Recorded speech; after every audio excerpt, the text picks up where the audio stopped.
Assalamualaikum warahmatullahi wabarakatuh.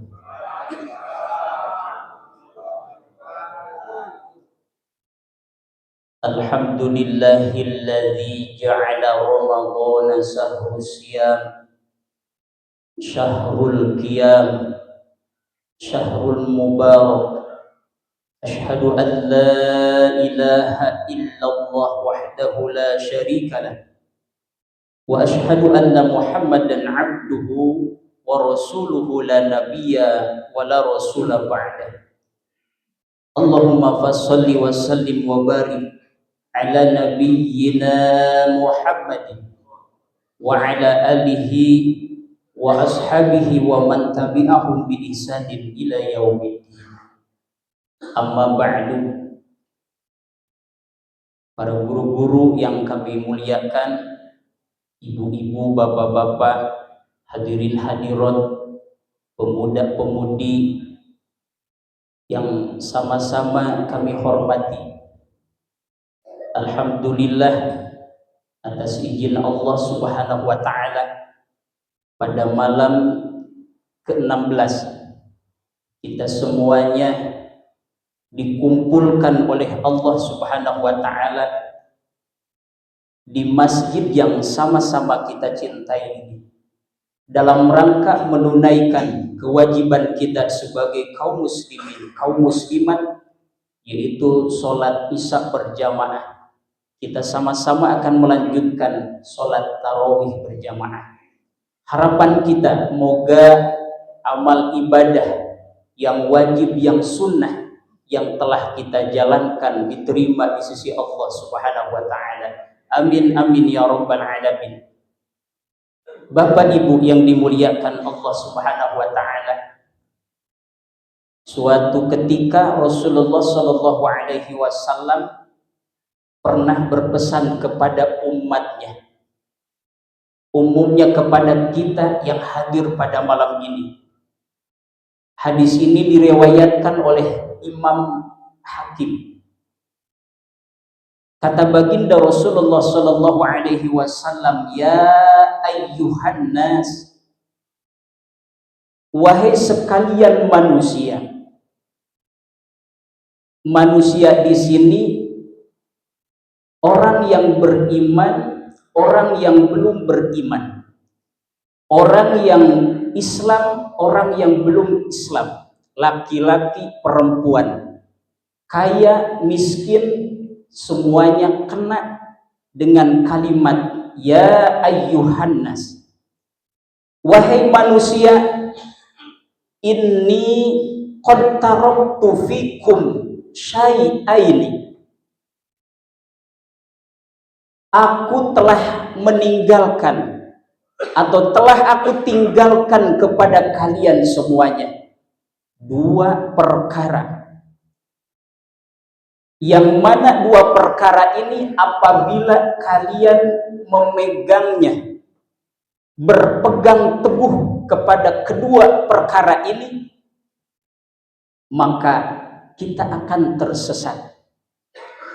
Apa yang dua hal ini? Kitab Allah wa sunnati. Kitab Allah, kalam Allah, firman Allah, yaitu Al-Quranul Karim, wa sunnati, dan sunnahku, kata Nabi. Siapa orang yang memegang, siapa orang yang berpegang teguh terhadap dua hal ini, maka jaminannya tidak akan tersesat.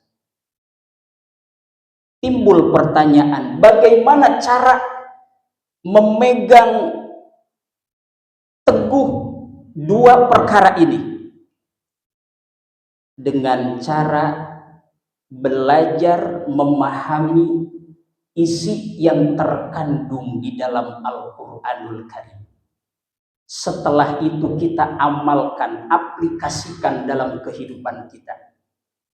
Yang dimaksud berpegang itu bukan Quran mazhab kita pegang, tetapi Quran kita pelajari, Quran kita pahami,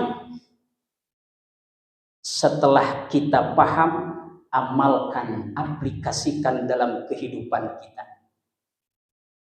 Kita orang awam, bagaimana cara memahami Al-Quran? Tentunya belajar kepada para ulama.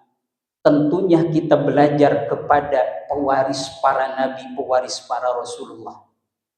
Al-ulama'u warasatul anbiya. Para ulama pewaris para nabi, pewaris para Rasulullah, yang pasti paham, memahami isi yang terkandung di dalam Al-Quranul Karim. Kata Nabi, pahami Al-Quran dengan benar, pahami Al-Quran dengan baik. Insya Allah orang yang memahami Al-Quran dengan baik, jaminan dari Allah Subhanahu wa ta'ala, satu, hidupnya tidak akan tersesat. Yang kedua, hatinya akan diberikan ketenangan. Yang ketiga, Allah akan berikan kekuatan di dalam menghadapi setiap kehidupan, takdir Allah Subhanahu wa ta'ala. Orang yang sudah memahami Al-Quran dengan baik, dan insya Allah Bapak Ibu, orang yang sudah paham Quran dengan baik gak bakalan gampang nyalahin orang, gak bakalan gampang menyalahkan orang lain. Kenapa? Karena paham Al-Qur'annya dengan baik. Hadirin ibu bapak yang dimuliakan Allah, oleh karena itu Al-Quran kita imani, Al-Quran kita yakini bahwa Al-Quran adalah kalamullah. Al-Quran kita yakini bahwa Al-Quran menjadi petunjuk, hudan linnas, petunjuk bagi setiap manusia. Yakini oleh kita bahwa Al-Quran adalah sumber kebaikan. Yakini oleh kita bahwa Al-Quran adalah salah satu cara, salah satu solusi akan terbukanya setiap permasalahan kita. Makanya pantas dikatakan kata Nabi, khairun nas, sebaik-baik manusia adalah orang-orang yang mempelajari Al-Quran, dan setelah dipelajari, setelah dipahami, lalu diamalkan, diaplikasikan dalam kehidupannya.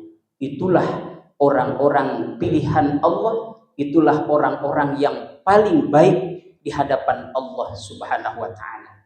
Yakini sekali lagi Al-Quran sebagai pedoman hidup kita.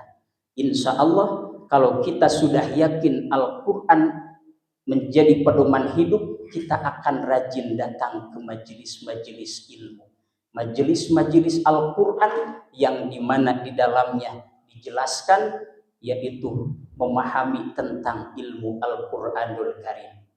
Jangan sampai berhenti dari menghafal. Bapak Ibu punya anak, jangan sampai berhenti dari hafalan Quran, tetapi anak harus paham isi yang terkandung di dalam Al-Quran, karena belum tuntas. Bahkan dalam sebagian hadis Rasulullah Shallallahu Alaihi Wasallam mengatakan, di akhir zaman nanti banyak penghafal Al-Quran, berbondong-bondong penghafal Quran, tetapi sayang seribu sayang, cuman nyampe tenggorokan saja, cuman nyampe tenggorokan, cuman nyampe otak saja, gak nembus ke dalam hati, tidak diaplikasikan dalam kehidupan. Itu di akhir zaman kata Nabi. Makanya punya anak, yuk setelah hafalan Al-Quran, belajar memahami isi yang terkandung di dalam Al-Quranul Karim. Mari sama-sama kita manfaatkan di bulan suci Ramadan ini. Quran diturunkan oleh Allah, manfaatkan, kita baca Al-Quran. Setelah kita baca, kita pelajari maknanya, kita pahami maknanya. kalau belum bisa kita mendatangi para ulama yang memahami Al-Quran biar kita tidak sesat. Mungkin itu saja yang dapat kami sampaikan. Kurang lebihnya mohon maaf. Wal afu minkum. Wassalamualaikum warahmatullahi